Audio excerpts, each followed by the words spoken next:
This portion of the news is brought to you by Ron Carter Cadillac.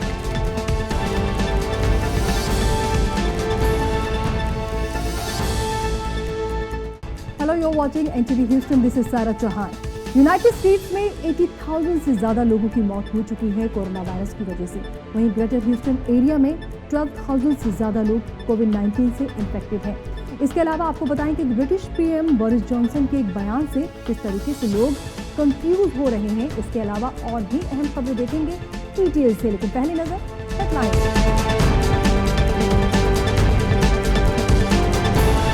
Greater Houston area में 12,000 से ज्यादा लोग कोविड-19 से infected, जबकि डेथ टोल 330 के पार। वॉरबर्ड्स ने ग्रेटर ह्यूस्टन में दिखाई अपनी ताकत। 30 रेयर हिस्टोरिक प्लेन्स को वर्ल्ड वॉर II वेटरन्स के ऑनर में उड़ाया गया। यूनाइटेड स्टेट्स में कोरोना वायरस से 80,000 से ज्यादा लोगों की मौत, जबकि 1.3 मिलियन से ज्यादा लोग कोरोना वायरस से infected. Vice president Mike Pence के प्रेस सेक्रेटरी के कोविड-19 से पॉजिटिव पाए जाने के बावजूद वो खुद को नहीं करेंगे सेल्फ क्वारंटीन, व्हाइट हाउस में करते रहेंगे काम। British prime minister Boris Johnson के काम पर लौटने के बयान पर लोग हुए कंफ्यूज।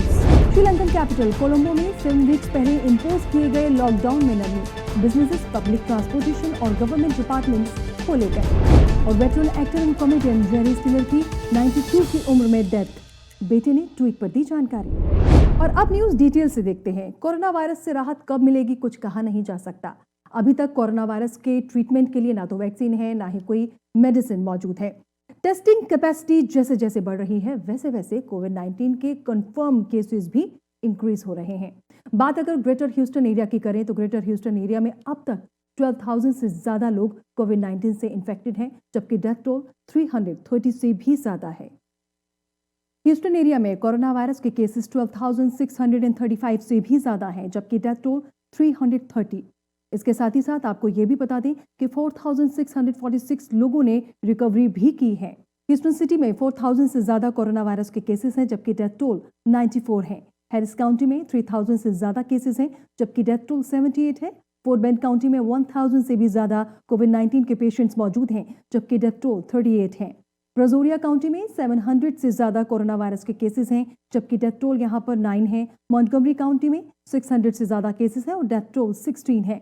गैल्वेस्टन काउंटी में 685 केसेस हैं, जबकि डेथ टोल 29 है। वॉल्कर काउंटी में 354 कोरोना वायरस के केसेस हैं, जबकि डेथ टोल 15 है। ब्राज़ोस काउंटी में भी इंक्रीज हुए हैं केसेस। अब तक 271 केसेस हैं, जबकि डेथ टोल 18 है। अब वो तस्वीर आपको दिखाते हैं जिसे देखकर आपको प्राउड फील होगा। दरअसल ग्रेटर ह्यूस्टन एरिया में 30 रेयर हिस्टोरिक प्लेन्स को वर्ल्ड वॉर II वेटरन के ऑनर में उड़ाया गया।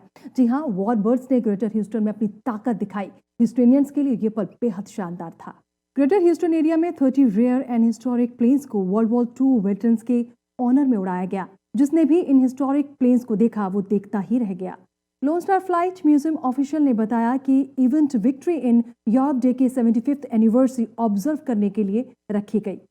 इवेंट में B-25 Devil Dog, T-6 Texan, SB-2C Helldiver, Grumman HU-16, Albatross और P-51 मस्टैंग जैसे हिस्टोरिकल प्लेन्स नजर आए। The Lone Star Flight Museum का flight to the finish flyover पहले फ्राइडे को स्केड्यूल किया गया था, लेकिन खराब मौसम की वजह से ये इवेंट संडे को किया गया। वॉरबर्ड्स ने एलिंगटन एयरपोर्ट से उड़ान भरी और 1 घंटे में ग्रेटर ह्यूस्टन की फिजाओं में 125 माइल ट्रिप कंप्लीट करके वापस आई। और वहीं नॉर्थवे फ्रीवे पर साइप्रस वुड ड्राइव के करीब एक गाड़ी पोल से जा टकराई। एक्सीडेंट में 3 लोगों की जान चली गई। हैरिस काउंटी शेरिफ्स ऑफिस के मुताबिक व्हाइट कलर की शेरिफ सिल्वराडो में 3 पैसेंजर्स ट्रेवल कर रहे थे।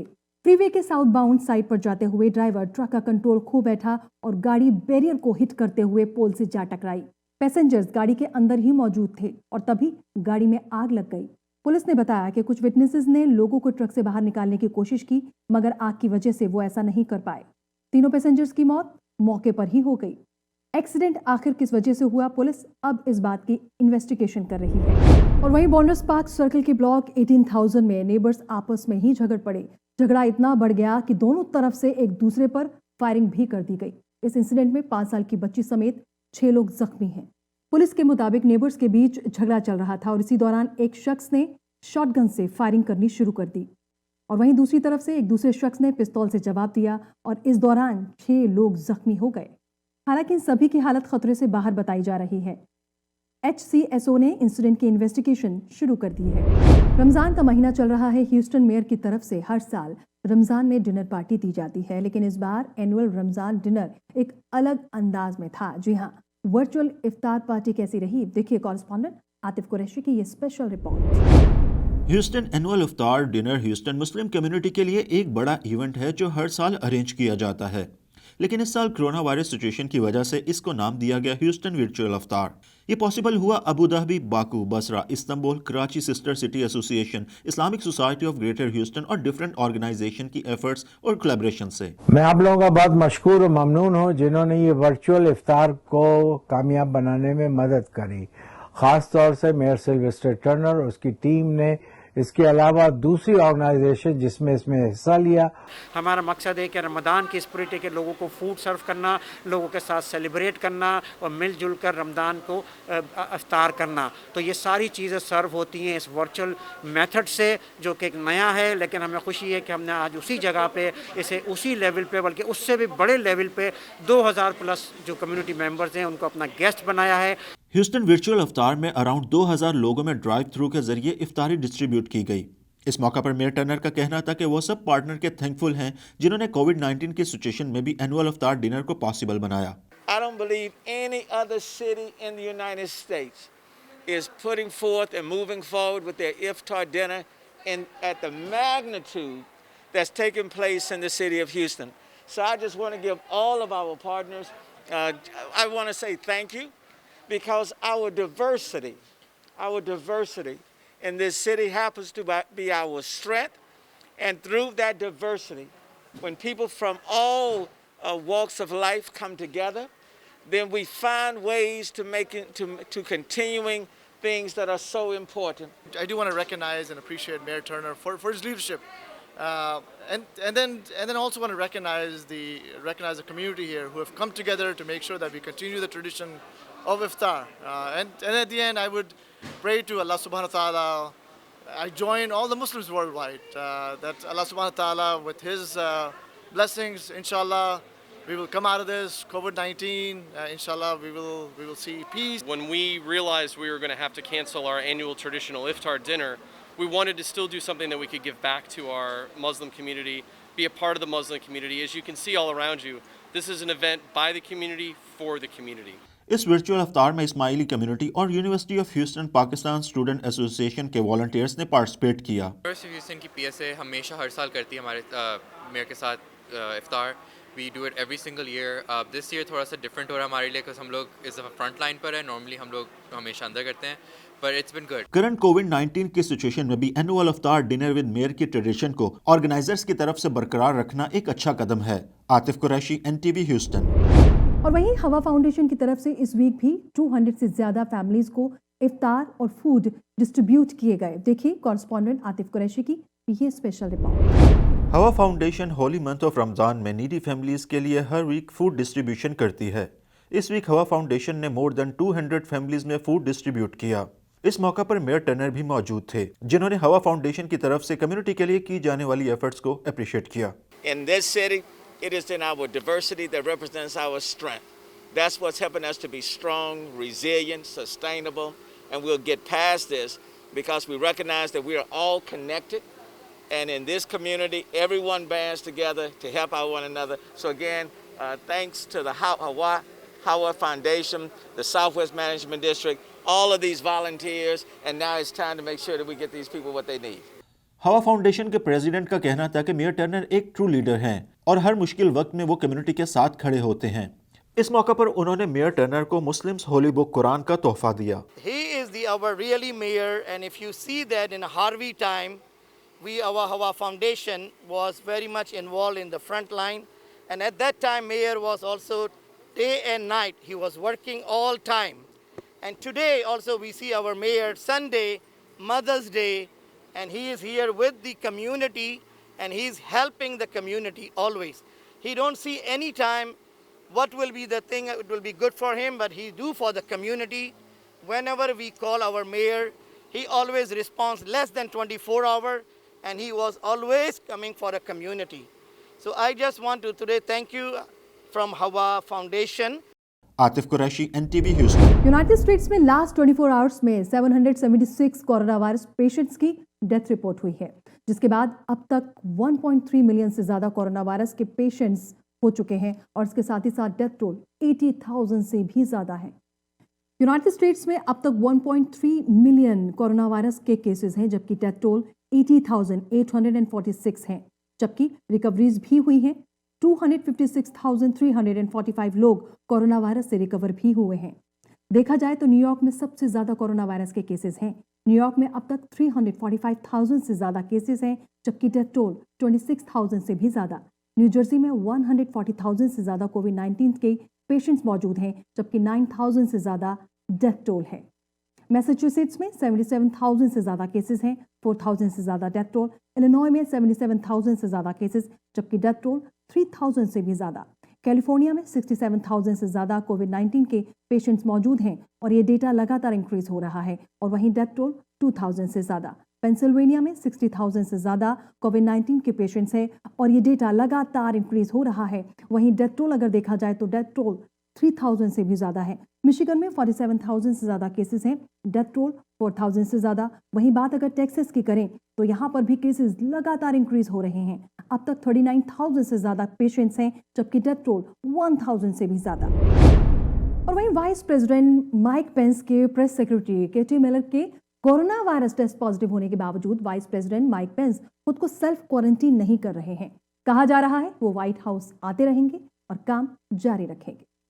वाइस प्रेसिडेंट माइक पेंस के स्पोक्समैन डेविन ओमेले का कहना है कि vice president Mike Pence white house के मेडिकल यूनिट की एडवाइस पर अमल करते रहेंगे और साथ ही खुद को आइसोलेशन में नहीं रखेंगे। उनका डेली टेस्ट किया जा रहा है, जो कि अब तक सारे टेस्ट नेगेटिव ही आए हैं। आपको बता दें कि फ्राइडे को माइक पेंस के प्रेस सेक्रेटरी केटी मिलर का कोरोना वायरस का टेस्ट पॉजिटिव आया था और इससे पहले व्हाइट हाउस के एक स्टाफ मेंबर में भी वायरस पाया गया था। और वहीं प्रेसिडेंट डोनाल्ड ट्रंप की डॉटर इवांका ट्रंप के पर्सनल असिस्टेंट में भी कोविड-19 वायरस डिटेक्ट हुआ था। और वहीं व्हाइट हाउस में कोरोना केसेस सामने आने के बाद प्रेसिडेंट ट्रंप की कोरोना पेंडेमिक रिस्पांस टीम के 3 मेंबर्स ने खुद को आइसोलेट कर लिया है। एक्सपर्ट्स शुरू से कहते हुए आए हैं कोविड-19 सीनियर सिटीजन्स या फिर उन लोगों के लिए बेहद खतरनाक है जो पहले ही बीमारियों से घिरे हैं। जी हाँ, लेकिन इस बीच न्यूयॉर्क से एक अलग खबर आई है। यहाँ पर बच्चों में एक अलग सी रेयर बीमारी देखने को मिल रही है। न्यूयॉर्क में 3 बच्चों की रेयर डिजीज से मौत हो गई है। इसकी जानकारी खुद गवर्नर एडी क्यूमो ने दी है। न्यूयॉर्क में 85 से ज्यादा बच्चे रेयर डिजीज से इन्फेक्टेड मिले हैं। इनके सिम्टम्स कावासाकी डिजीज और टॉक्सिक शॉक से मिलते जुलते हैं। इस वीक की शुरुआत में ही इस बीमारी की पहचान हो गई थी। गवर्नर एडी क्यूमो ने कहा है कि state New York genome centre Rockefeller university के साथ मिलकर इस पर काम कर रहा है ताकि ये पता चल सके कि इस डिजीज की आखिर वजह क्या है। Of a COVID-related illness in children, mostly toddler to elementary schools. Its symptoms similar to Kawasaki disease, what they call Kawasaki disease or toxic shock-like syndrome. This does not present as a normal COVID case. COVID cases tend to be respiratory. This it presents as an inflammation of the blood vessels, sometimes inflammation of the heart. It's possible that these cases were coming in and were not diagnosed as related to COVID because they don't appear as COVID. But it is a situation that has taken the lives of 3 New Yorkers. There are 2 additional deaths that are currently under investigation as possibly related to this same situation. New York के बाद अब खबर Washington DC से। Corona pandemic के बीच Washington DC में एक construction company ने workers के लिए स्पेशल गाइडलाइन के साथ काम शुरू कर दिया है। वाशिंगटन डीसी में एक कंस्ट्रक्शन कंपनी ने वर्कर्स के लिए स्पेशल गाइडलाइंस के साथ काम शुरू किया है। वर्कर्स काम शुरू करें, लेकिन इससे पहले वर्कर्स को गाइडलाइन को फॉलो करना पड़ता है। कंस्ट्रक्शन साइट पर लौटने वाले एम्प्लॉयज से सबसे पहले कोविड-19 सिम्टम्स के बारे में सवाल पूछे जाते हैं। वर्कर्स को क्यू में खड़े होने के लिए कहा जाता है, जिसके बाद उनका टेम्परेचर चेक किया जाता है। और वहीं वर्कर्स के लिए पीपीई यानी पर्सनल प्रोटेक्टिव इक्विपमेंट्स मैंडेटरी हैं। आइए आपको दिखाते हैं कंस्ट्रक्शन साइट पर वर्कर्स का क्या कहना है। For the most part, we enforce social distancing, but as you can see, there's guys who cannot. So what we've been doing is we've discontinued the use of food trucks on site unless we have a plan for social distancing. अगर घर से काम नहीं हो सकता तो लोग अपने वर्क प्लेस पर लौट सकते हैं। British prime minister Boris Johnson के इस स्टेटमेंट के बाद काफी लोग कंफ्यूज नजर आ रहे हैं। कोई इस फैसले को अपोज कर रहा है तो कोई पीएम बोरिस जॉनसन का मजाक बना रहा है। संडे इवनिंग अपने मैसेज में पीएम बोरिस जॉनसन का कहना था कि लॉकडाउन अभी खत्म नहीं होगा, लेकिन लोग अपने काम पर वापस आ सकते हैं। आपको बता दें कि कोरोना वायरस की वजह से लॉकडाउन इंपोज करते वक्त सभी लोगों को स्टे एट होम ऑर्डर दिया गया था।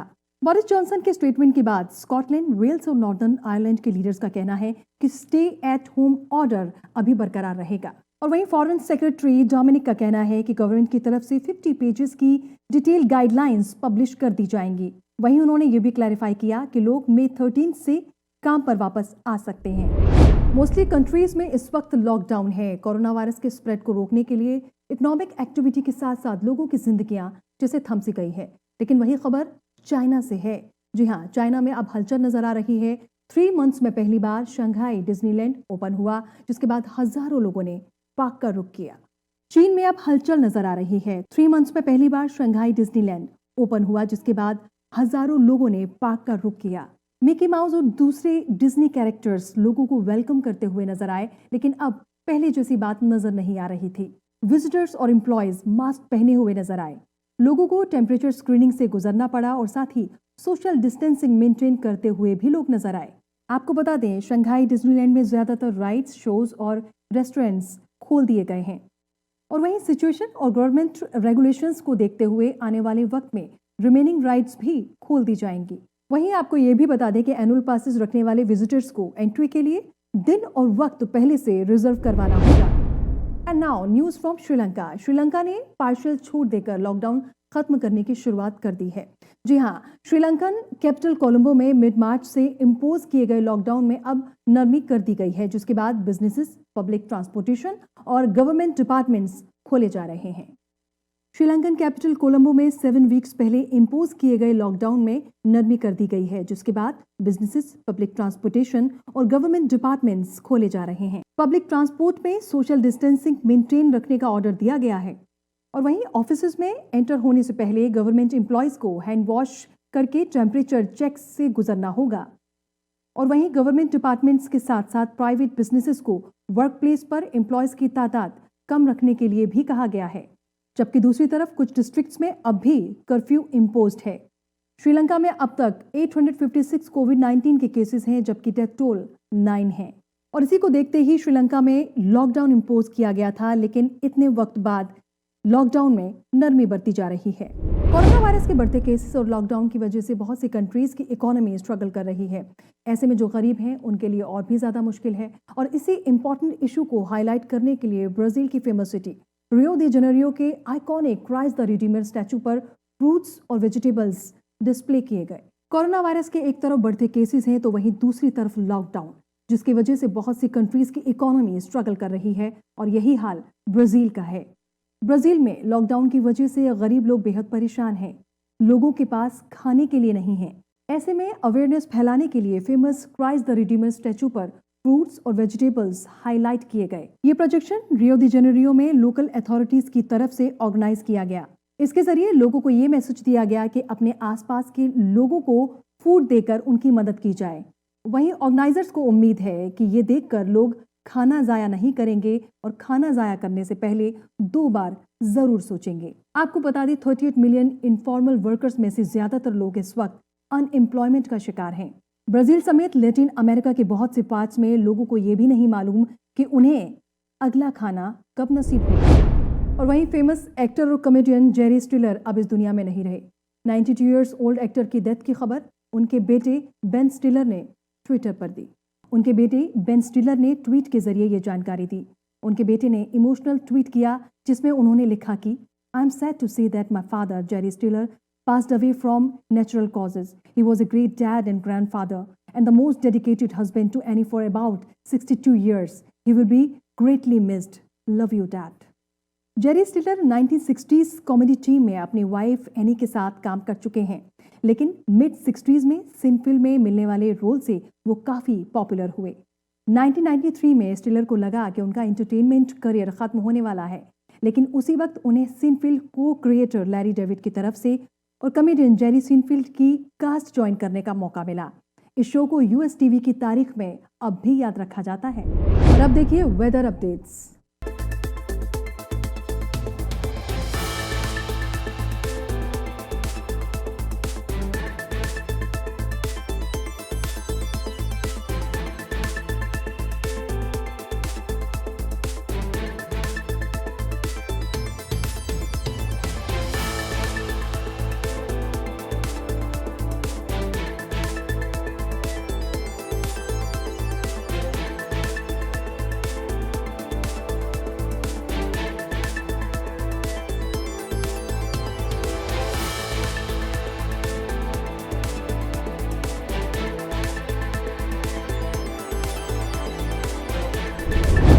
That's all for now. This is Sarah Chauhan signing off. Stay tuned with NTV Houston.